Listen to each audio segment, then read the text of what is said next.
नमस्कार दोस्तों, मैं हूं मनीष और आप लोग देख रहे हैं हमारा खास शो ऑफ द रिकॉर्ड। दोस्तों, आज पता नहीं मुझे ऐसा क्यों लगा कि मैं आपको आज युवाओं के बारे में थोड़ा कुछ बताऊं।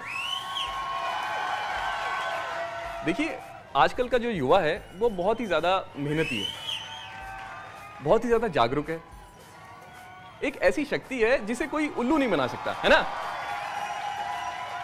हमारा जो आज का युवा है वो ऐसा इंसान है जो जूतों के नीचे कहे तो बन जाऊं डीजे, दिन रात बजाऊं गाने, हिंदी इंग्लिश नए पुराने, हुक्म चला रिक्वेस्ट न कर, नाची जा बेबी रेस्ट न कर, पेशेंट हूँ तेरे हुस्न का, पेशेंस मेरी टेस्ट न कर, डीजे आले गाना। एक मिनट भाई साहब, आप कौन है? मैं आज का युवा हूँ। दोस्तों, शुरुआत करते हैं हमारे खास शो ऑफ द रिकॉर्ड की।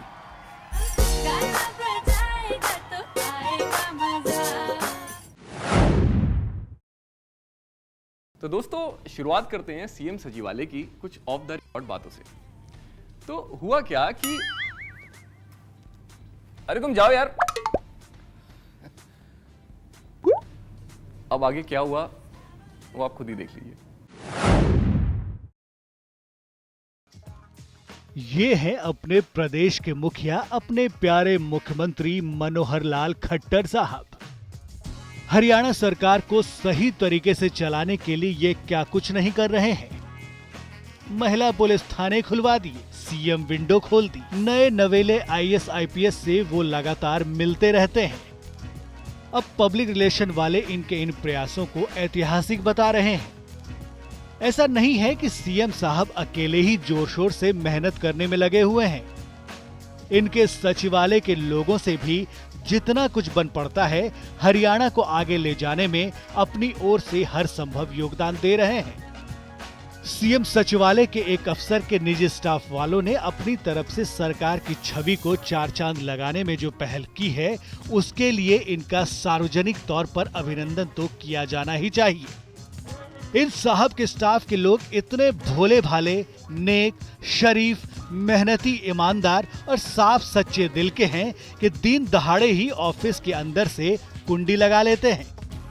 अब इसके लिए इन्होंने ये तर्क दे दिया कि ऑफिस की अगर कुंडी ना लगाई जाए तो पब्लिक इनके यहाँ घुस जाती है, इनको काम नहीं करने देती है, इनको परेशान करती है।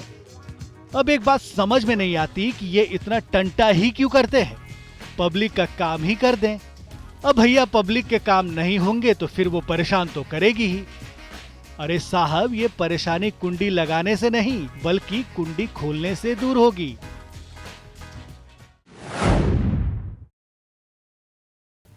निकाल दिया हमको यार, हम तो बातें ही कर रहे थे, है ना। हाँ यार, लेकिन एक बात है, बड़े बड़े स्टेटों में छोटे छोटे खेल तो चलते ही रहते हैं, ऐसी कोई चिंता वाली बात नहीं है। लेकिन हर खेल का एक ही मकसद होना चाहिए, क्या? कर भला तो हो भला। कर भला तो हो भला।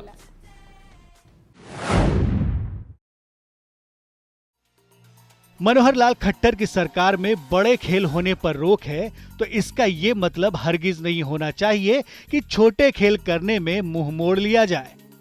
अब यहाँ मतलब तो समझ ही गए होंगे आप।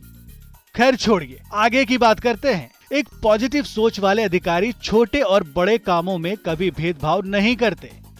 बस किसी का भला होना चाहिए, इससे ज्यादा उनको कुछ नहीं चाहिए। हाँ, अगर किसी के भले से इनका भी भला हो रहा हो तो इनकी भले के कामों में भरपूर रुचि बनी रहती है। एक प्रधान सचिव स्तर के आईएएस अधिकारी का ही किस्सा लीजिए। इन साहब ने अपने अधीन आने वाले एक विभाग के कर्मचारियों से तरक्की की फाइल पर पॉजिटिव लिखने के बदले लाखों रुपए की फिरौती वसूल ली। इन अधिकारी के पैसे लेने के नरम मिजाज को भांपते हुए शुरुआत में सरकार ने इनको लगभग साइडलाइन ही कर दिया था। बाद में हालात ऐसे पैदा हुए कि मानो इनकी लॉटरी लग गई हो। अब इनको एक महत्वपूर्ण विभाग के प्रधान सचिव का दायित्व मिल गया। अब इस विभाग में आने के बाद इन साहब ने सोचा कि जब तक यहाँ कोई बड़ा खेल नहीं होता तो तब तक क्यों नहीं छोटे खेल पर ही हाथ साफ किया जाए। तो साहब अब कोई भी मौका नहीं चूक रहे थे। अब अगर साहब का अंदाज यही रहा तो चूकेगी सरकार भी नहीं उनको बर्फ लगाने में। फिर ये अपने अच्छे दिन लाने के चक्कर में यहां वहां सिफारिशें लगवाते फिरेंगे। तो साहब अभी टाइम है, संभल जाओ।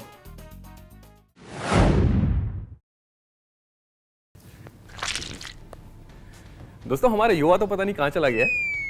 एनीवेज, आपसे एक बात कहनी थी कि आपको तो पता ही है कि हरियाणा सरकार का हमारा 1 साल तो पूरा होने वाला है ना? तो इसमें कई बड़े बड़े अफसरों के तबादले होने तय हैं। लेकिन इतना भी तय है कि किसी न किसी अफसर की तो लॉटरी जरूर लगेगी।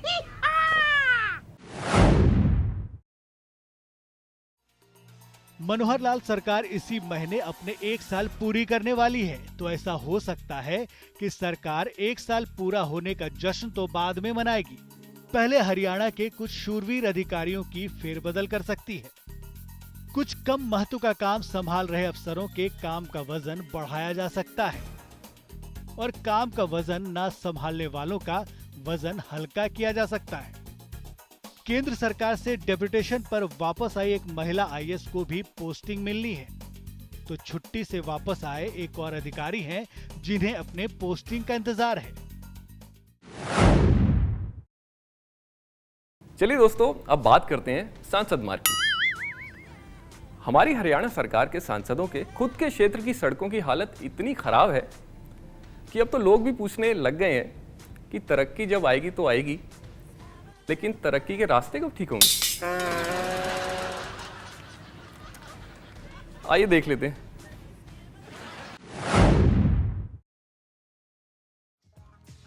ये है पंचकुला के रहने वाले अंबाला के भाजपा सांसद रत्नलाल कटारिया। अब इनके घर तक पहुंचने वाली सड़क की हालत इतनी खस्ता है कि आपको क्या कहें। जो लोग इनके पास अपनी समस्याओं के समाधान की आस में फरियाद लेकर आते हैं, उनको हरियाणा शहरी विकास प्राधिकरण हुडा के गड्ढेदार रास्तों से अपना स्वागत सत्कार करवाते हुए सांसद जी के घर तक पहुंचना पड़ता है। कभी कभी तो लोग कटारिया साहब को बोल भी देते हैं कि हजूर हमारा काम तो बाद में करवाते रहना, पहले अपनी सड़क के गड्ढों को तो दूर करा लो। वैसे इस समस्या के लिए सांसद साहब हुडा प्रशासन के सामने कई बार फरियाद कर चुके हैं, लेकिन अफसर सुनते ही नहीं। अब सांसद महोदय करें तो क्या करें? बेशक सांसद साहब की अफसर ना सुनते हों, लेकिन वो लोगों की पूरी सुनवाई करते हैं। जी हाँ, सिर्फ सुनवाई ही करते हैं, क्योंकि पता है ना आपको कि समाधान तो कटारिया साहब का अपनी समस्या का ही नहीं हो रहा।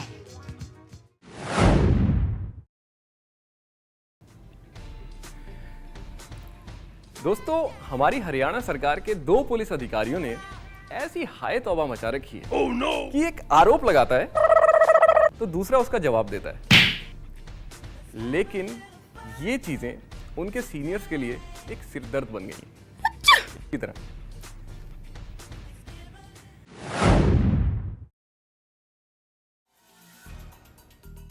ये है गुड़गांव पुलिस के सीपी नवदीप विर्क और ये है ज्वाइंट सीपी भारती अरोड़ा।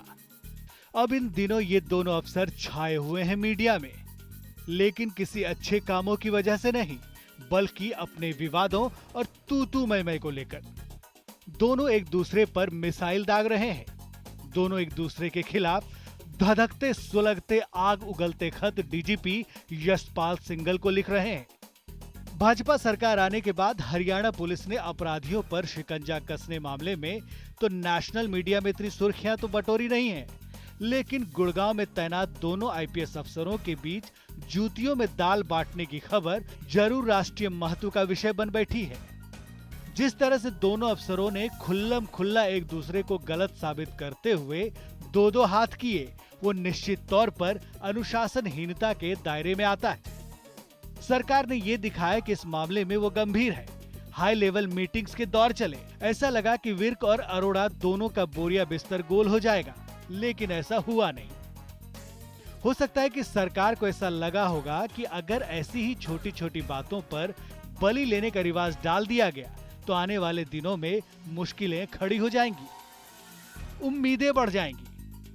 सुनने में आ रहा है कि गुड़गांव कांड की आड़ में कुछ लोग सीआईडी चीफ शत्रुजीत कपूर से हिसाब चुकता करने के फेर में है। गुड़गांव के सीपी नवदीप विर्क की गिनती कपूर के चहेते अफसरों में होती है। अब चर्चा ये भी है कि इस खेल में विर्क और अरोड़ा तो मोहरे थे, असल निशाना तो कपूर साहब पर ही था। इसकी स्क्रिप्ट तो कहीं और से लिखी गई थी। हरियाणा पुलिस का देश भर में नाम रोशन करने वालों पर देर सवेर गाज गिरवाने के लिए कुछ लोगों ने अभी उम्मीदें नहीं छोड़ी हैं। वे इस प्रयास में हैं कि इस आग को ठंडी राख बनने से पहले ही अपनी मुराद पूरी की जाए।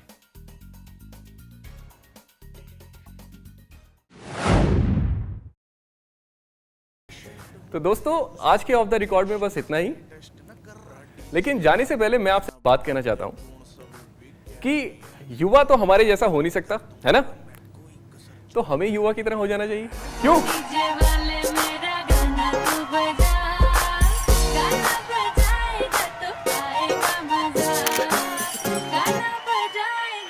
आएगा मजा।